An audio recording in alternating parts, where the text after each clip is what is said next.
We have got John Allison of K9 Way Trading.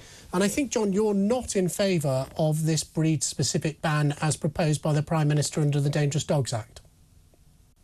Yeah, that's correct, Jake. I'm not in favour of a outright ban for any breed. And the reason behind this is that I'm a firm believer that this will just encourage irresponsible and negligent dog breeders to simply move on to another large breed, which will then take us back to where we are now, as we were back in the days of when the pit bull was added to the Dangerous Dogs Act. So an outright ban does not solve the issues that we're experiencing. No one is denying that we have a problem in the whole of the UK with dog attacks. The statistics don't lie. We have an issue, but we need to delve much deeper into it and start dealing with the problem, which is irresponsible and negligent breeders and owners, rather than just targeting the dogs.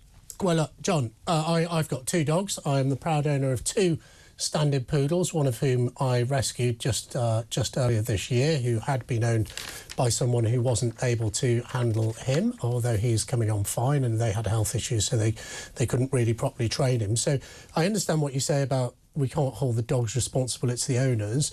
But look, it is undeniable, though, isn't it, that, you know, 2 fatal attacks have happened so far in 2023 because of these, XL bully dogs.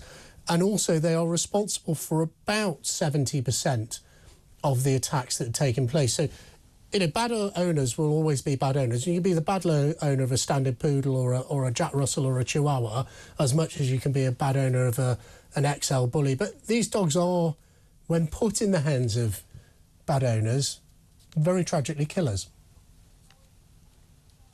So there is absolutely no denying that the dog in question has serious power and strength, you know, in comparison to, as you say, a standard poodle or any other smaller breed for that instance.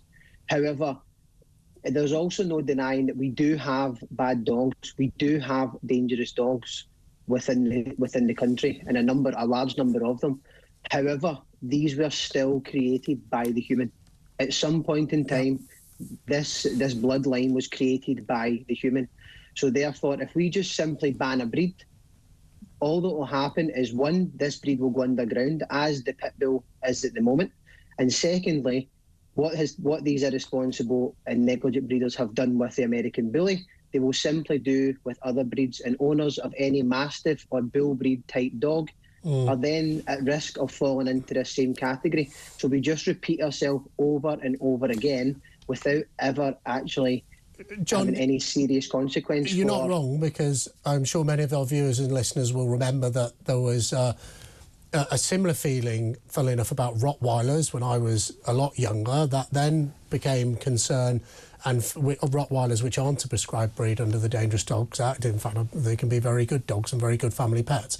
There was then a feeling that they then sort of morphed into concern over the American pit bull type breed, which was the reason that the Act came about. They were the one of the few breeds that were prescribed by the then government, and now it's morphed into the XL bully. So look, you say that banning these dogs won't work. My view is actually the contrary. I think they should be banned. I think there is something dangerous about this bloodline. It's a very narrow gene pool, as our viewers and listeners will be aware. So what's the alternative? Ban people from owning dogs? Or how do you find the bad owners? So what we need to start with is a serious consequence for irresponsible and negligent dog owners. And they can't stress enough the negligence that's involved with these owners. As you see in the footage you were showing a second ago, that is negligence that you're seeing in that footage. We need to have a serious consequence. If a human attacks a person with any sort of weapon, the consequences are great. If they allow a dog to carry this attack out, the dog is consequenced. The human must be consequenced. Now, I know that it has been said in recent days that these consequences are possible at present. However, they're not happening. It's not taking place. They're not acting upon it. So I guess the idea is, isn't it, we've all got a bread knife in our drawer, which we get out to slice our bread with, but that is potentially a fatal weapon.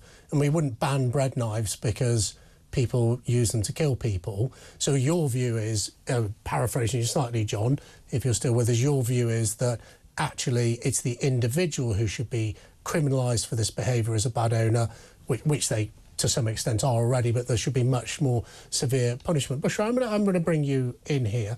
Yes. Is Rishi Sunak right to be looking at this breed-specific ban on the XL bully? Oh, certainly. I mean, there's been a 50% rise in the cases of incidents relating to this particular dog since 2021. And there's been a number of them. And speaking with the NHS and other services, they've said that. So you see, the thing for me is that we are maybe in an epidemic of this particular bloodline, like you said, Jake. Yeah. And I think the only way is to ban them at the moment, and that will kind of slow it down. We're also a bit of an epidemic of dog ownership as well. During COVID and the lockdown, lots of people got a dog. I've always been brought up with dogs my whole life, but you know, we did see lots of new dog walkers out on my dog walk.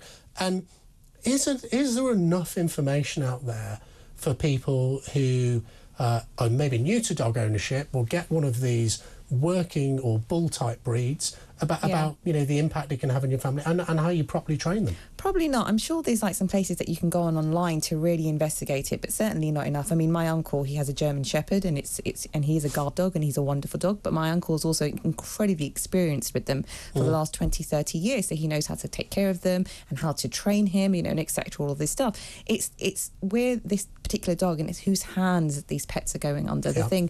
And you know, honestly, I don't think having a consequence is enough, and we don't want to, you know, we already have prisons that are overflowing with people. We can't have, you know, this kind of criminality attached to it where we don't have the space either. But do you agree with this, what John's saying, we'll bring it back in a moment, that actually the sanctions against people who really weaponise these animals, and I say you can weaponise a German Shepherd, you can weaponise a Staffordshire Bull Terrier, you can weaponise a Rottweiler just as much almost as you can weaponise an XL bully dog. Yeah. Do you think the sanctions against these people are not enough? Do you think that's actually what the government should say?